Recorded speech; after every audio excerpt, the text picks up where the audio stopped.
Adolf Hitler का नाम आज भी, उनकी मौत के दशकों बाद भी, एक ऐसी शख्सियत के तौर पर याद किया जाता है जिसने इतिहास के पन्ने पलट दिए, डर और दुख पैदा करता है।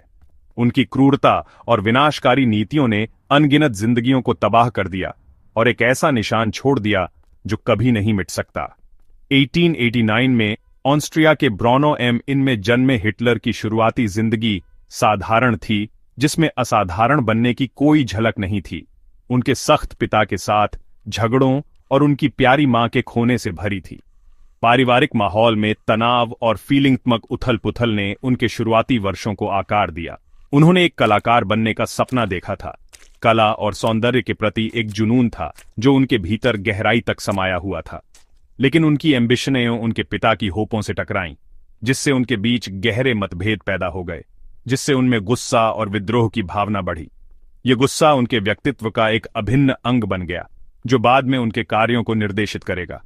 उनके छोटे भाई और पिता की मौत ने उन्हें अकेला और गुस्सैल बना दिया, जिससे उनके मन में दुनिया के प्रति कड़वाहट और निराशा भर गई, जिससे अथॉरिटी के प्रति उनका अविश्वास बढ़ गया। उन्हें किसी भी तरह के नियंत्रण या मार्गदर्शन से नफरत थी। हिटलर एक कमजोर स्टूडेंट थे, शिक्षा में उनकी रुचि कम थी और वे अक्सर अपनी पढ़ाई में पिछड़ जाते थे। उन्हें जर्मन हिस्ट्री और माइथोलॉजी के अलावा किसी चीज में दिलचस्पी नहीं थी जो उनके मन में जर्मन गौरव और श्रेष्ठता की भावना को जगाती थी। ऑस्ट्रियन होने के बावजूद उनमें जबरदस्त नेशनलिज्म की भावना थी। वह खुद को जर्मन संस्कृति और पहचान का हिस्सा मानते थे। जर्मन आइडेंटिटी के प्रति यह शुरुआती ऑब्सेशन उनके भविष्य के राजनीतिक विचारों और कार्यों को आकार देने में महत्वपूर्ण भूमिका निभाएगा।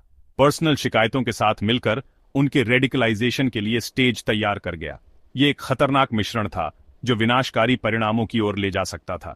वह लड़का जो एक कलाकार बनना चाहता था, उसके भीतर एक ब्लाइंडरी शक्ति पनप रही थी जो दुनिया को हमेशा के लिए बदल देगी। एक दिन खून से यूरोप की बॉर्डर्स को रीशेप। उसका नाम इतिहास में हमेशा के लिए दर्ज हो जाएगा, लेकिन एक तानाशाह के रूप में। इन ओरिजिन्स को समझना यह जानने के लिए बहुत जरूरी है कि कैसे एक साधारण इंसान इतना असाधारण रूप से बुरा बन सकता है, कि एक आदमी इतनी तबाही कैसे कुडरी। हिटलर की कहानी एक चेतावनी है जो हमें यह याद दिलाती है कि नफरत और कट्टरता कितनी खतरनाक हो सकती है। स्कूल छोड़ने के बाद हिटलर आर्ट को आगे बढ़ाने के लिए वियना चले गए, लेकिन एकेडमी ऑन फाइन आर्ट्स से बार बार रिजेक्शन ने उनके सपनों को शैटर्ड। वह गरीबी में जी रहे थे, शेल्टर्स में भटकते रहे और शहर के एंटीसेमिटिज्म और नेशनलिज्म के जहरीले मिक्स को अब्सॉर्ब्ड। वियना के पॉलिटिकल क्लाइमेट ने हिटलर को अपनी विफलताओं के लिए एक बलि का बकरा दिया, जिससे उनकी बढ़ती नफरत को फ्यूल्ड। वर्ल्ड वॉर 1 के शुरू होने ने उन्हें एक मकसद दिया। उन्होंने जर्मन आर्मी में भर्ती हो गए, एक सोल्जर के रूप में अपनापन और पहचान पाई। युद्ध के अंत और जर्मनी की हार ने उन्हें डेवस्टेटेड। एक हॉस्पिटल में गैस से अंधे होकर उन्हें वॉर विराम के बारे में पता चला और उन्होंने stab in the back myth को अपना लिया। जर्मनी की हार के लिए यहूदियों और लेफ्टिस्ट्स को ब्लेम्ड। विश्वासघात की इस भावना ने उनकी कड़वाहट को एक पॉलिटिकल मिशन में ट्रांसफॉर्म्ड। हिटलर की पर्सनल विफलताओं और युद्ध के ट्रॉमा ने उनकी रेडिकल आइडियोलॉजी के लिए फाउंडेशन बनाई। युद्ध के बाद हिटलर एक आर्मी इन्फॉर्मेंट के रूप में जर्मन वर्कर्स पार्टी में शामिल हुए, लेकिन जल्दी ही इसके स्टार स्पीकर बिकेम। उन्होंने इसे नाजी पार्टी का नया नाम दिया, स्वस्तिक सिंबल बनाया और नेशनलिज्म, सोशलिज्म और एंटीसेमिटिज्म का मिक्स एक प्लेटफॉर्म बनाया। उनके जोशीले भाषणों और प्रोपेगेंडा ने भीड़ को आकर्षित किया, जबकि ब्राउन शर्ट्स ने विरोधियों को डराया और ताकत डिस्प्लेड। हिटलर की स्पेक्टिकल और मीडिया पर मास्टरी जोसेफ गोएबल्स की मदद से एक पर्सनैलिटी कल्ट बिकेम। 1923 में सपोर्ट से उत्साहित होकर हिटलर ने बियर हॉल पुच्छ की कोशिश की, एक नाकाम तख्ता पलट जिसने उन्हें जेल में लैंडेड। अपने ट्रायल में उन्होंने अपनी आइडियाज फैलाने के लिए स्पॉटलाइट का इस्तेमाल किया, हार को प्रोपेगेंडा में ट्रांसफॉर्म्ड। जेल में उन्होंने माइन काम्फ लिखी, जिसमें जर्मनी के फ्यूचर के लिए उनकी विजन आउटलाइंड। हिटलर जेल से और ज्यादा दृढ़ होकर निकले, लीगल मीन्स से पावर हासिल करने के लिए तैयार थे। यह समझकर कि सिर्फ फोर्स से काम नहीं चलेगा, हिटलर ने एक अलग रास्ता अपनाने का फैसला किया। उन्होंने महसूस किया कि सत्ता हासिल करने के लिए उन्हें लोगों का समर्थन जीतना होगा, न कि सिर्फ उन्हें डराना। हिटलर ने लीगल टैक्टिक्स की ओर रुख किया, यह जानते हुए कि वेमर रिपब्लिक के कमजोर लोकतांत्रिक ढांचे का फायदा उठाया जा सकता है। नाजी पार्टी को फिर से बनाया ताकि इलेक्शंस विन। उन्होंने पार्टी के संगठन को मजबूत किया, कुशल प्रचारकों को भर्ती किया और एक आकर्षक राजनीतिक मंच तैयार किया। ग्रेट डिप्रेशन ने जर्मनी को बुरी तरह से हिट किया, जिससे व्यापक बेरोजगारी और निराशा फैली, और हिटलर के रिवाइवल के वादों को ट्रैक्शन गेन्ड। उन्होंने जर्मन लोगों को आर्थिक समृद्धि और नेशनीय गौरव का वादा किया, जो उस समय बहुत आकर्षक था। नाजी पार्लियामेंट में सबसे बड़ी पार्टी बन गई, लेकिन बहुमत हासिल करने में विफल रही, और कंजर्वेटिव एलीट्स उन्हें कंट्रोल करने की उम्मीद में हिटलर के साथ गठबंधन करने के लिए तैयार थे। उन्हें लगा कि वे हिटलर का इस्तेमाल अपने राजनीतिक लक्ष्यों को प्राप्त करने के लिए कर सकते हैं। हिटलर को 1933 में चांसलर बनाया। यह एक महत्वपूर्ण मोड़ था, जिसने हिटलर को सत्ता के गलियारों में प्रवेश करने की अनुमति दी। उन्होंने जल्दी ही रीख्सटाग में आग लगने का फायदा उठाया, एक घटना जिसका इस्तेमाल उन्होंने अपने राजनीतिक विरोधियों को फंसाने के लिए किया, ताकि सिविल लिबर्टीज को सस्पेंड कर सकें और विरोधियों को अरेस्ट। उन्होंने कम्युनिस्टों और अन्य राजनीतिक विरोधियों को गिरफ्तार करने के लिए आपातकालीन शक्तियों का यूज्ड। इसके तुरंत बाद इनेबलिंग एक्ट आया, जिसने हिटलर को कानून बनाने के लिए पार्लियामेंट की मंजूरी के बिना अधिकार दे दिया, जिसने हिटलर को डिक्टेटोरियल पावर्स ग्रांटेड। यह वेमर रिपब्लिक के अंत की शुरुआत थी। इन टूल्स के साथ उन्होंने अंदर से डेमोक्रेसी को डिसमेंटल्ड।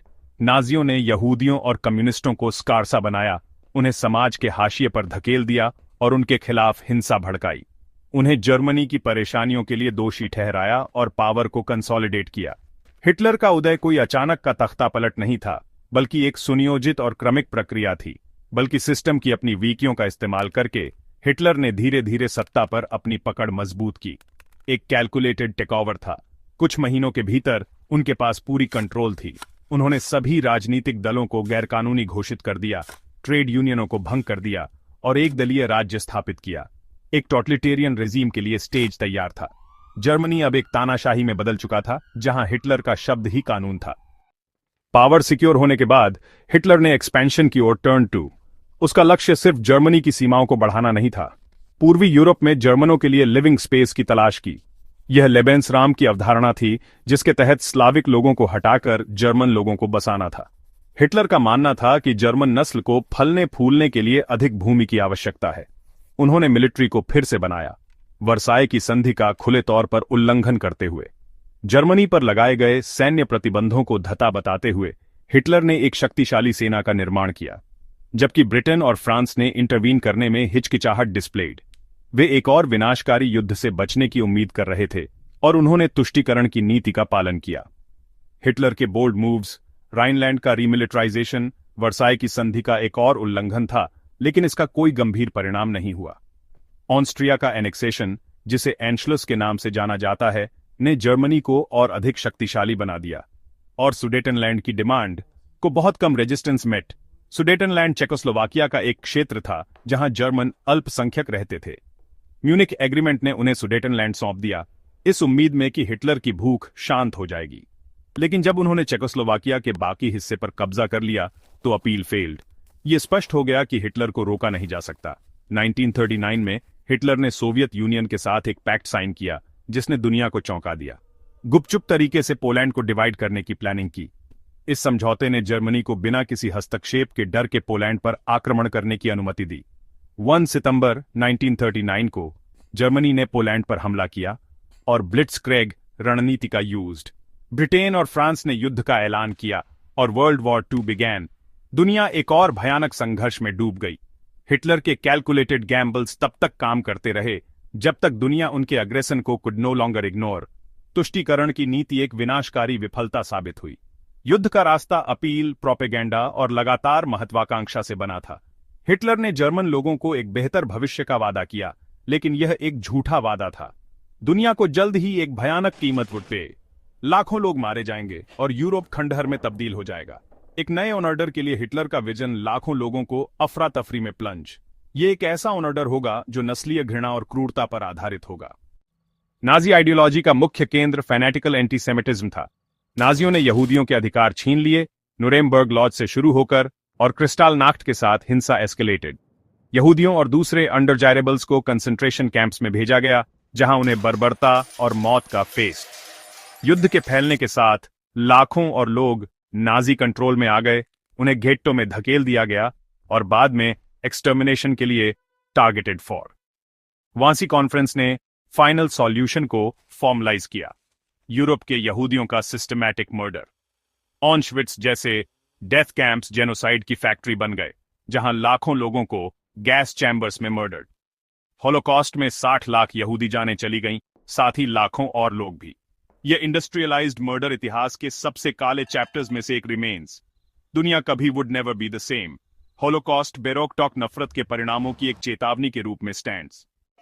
हिटलर की शुरुआती मिलिट्री विक्ट्रीज ब्रिटेन और सोवियत यूनियन पर नाकाम हमलों के बाद आपदा में टर्निंग पॉइंट स्टालिनग्राद में आया, जहां जर्मन आर्मी को करारी हार का फेस्ट। ईस्ट और पश्चिम से अलाइड एडवांस ने जर्मनी को घेर लिया और डेवास्टेटेड। हिटलर ज्यादा से ज्यादा आइसोलेटेड और भ्रमित होकर वास्तविकता को स्वीकार करने से इनकार कर दिया। अपने बंकर से नामुमकिन ऑन ऑर्डर इश्यूड। 1944 में एक असैसिनेशन अटेम्प्ट ने उनकी पैरानोया को गहरा कर दिया, जिससे क्रूर सफाई हुई। 1945 तक बर्लिन खंडहर में था और सोवियत ट्रूप्स क्लोजिंग इन। 30 अप्रैल 1945 को हिटलर और ईवा ब्रॉन ने फ्यूरर बंकर में कमिटेड सुइसाइड। थर्ड रीख के ढहने पर उनके शवों को क्रीमेटेड। डिक्टेटर का अंत उनकी लेगेसी जितना ही भयानक था। जर्मनी की हार पूरी तरह से थी और दुनिया ने फैली हुई हॉरर्स का began to reckon with. Hitler की मौत ने नाजी रेजीम के तेजी से ढहने को मार्क्ड। जर्मनी ने 8 मई 1945 को सरेंडर कर दिया, जिससे यूरोप में एंडेड द वॉर। एलीज ने नाजी गिल्टों की पूरी हद का पता लगाया जब उन्होंने कंसंट्रेशन कैंप्स को लिबरेटेड।